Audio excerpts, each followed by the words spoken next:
As you may be aware, Day 12 of the tournament saw Kakuryu hold his retirement press conference. I have read a transcript and would now like to draw together what he said. His initial feeling on leaving sumo's highest rank is one of being released from something, he says. It's like I don't need to think about things now, he continues. The pressure of Yokozuna has been permanently engraved on my mind since I rose to the rank, and these past few years I've always been thinking about sumo. Now I've been freed from all that, I can say, yeah, it feels good, I feel happy. He says the decision to quit was made ahead of his final training session yesterday, in consultation with his wife and parents. So, a couple of nights ago, I was wondering whether I really could start from scratch and get myself ready for May, he explains. I have most of my life still ahead of me, I need to look out for my body, and I thought maybe enough was enough. My spirit and desire had gone, basically. Pressed on what exactly had broken his spirit, which his coach had insisted was still strong, he replies, I thought my injuries would clear up quickly, you see, but they've just dragged on and on.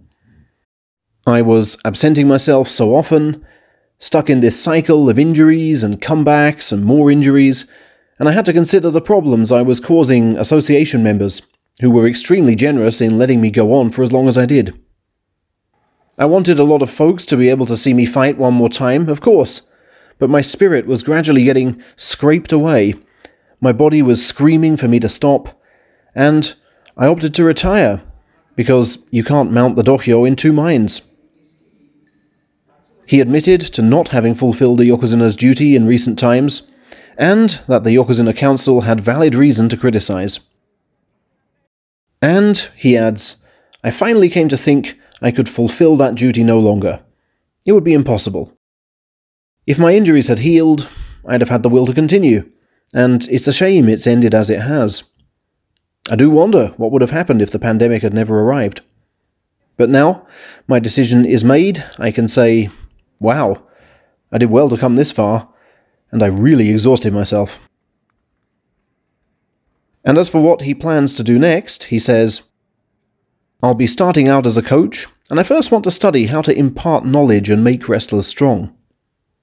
I don't just want to be pushing my own experience on people, but really understanding how to develop wrestlers who can one day headline and carry the Sumo Association.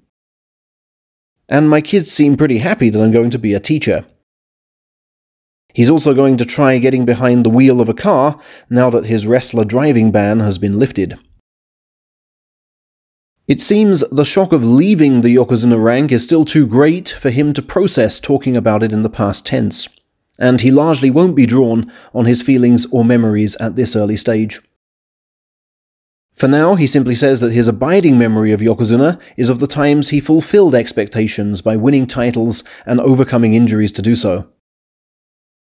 He credits Hakuho with hauling him up to the level, describing the great man as the high target to aim at, but also praises his other main rivals for bringing out the best in him by engaging him in battles of spirit and desire. He views the Yokozuna rank as the toughest time in his career also, coinciding with a rise in injuries which saw him complete only 22 of his 41 tournaments there. He also adds, most interestingly, that he never thought too deeply about a specific Yokozuna image.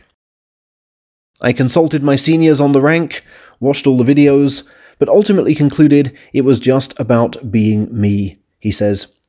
Kakuryu is Kakuryu. That's all I could be.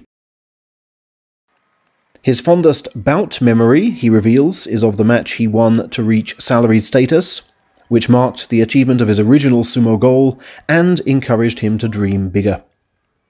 Indeed, he describes his path to Yokozuna, starting from enrollment in the stable at 16, as a series of ever grander dreams. He thanks his original coach, the late Izutsu, for his strict training sessions but friendly off-the-dohyo approach, and, most importantly, for reading the letter he sent pleading to be taken on. And I think I made it worth his while, he quips as a 6-time champion.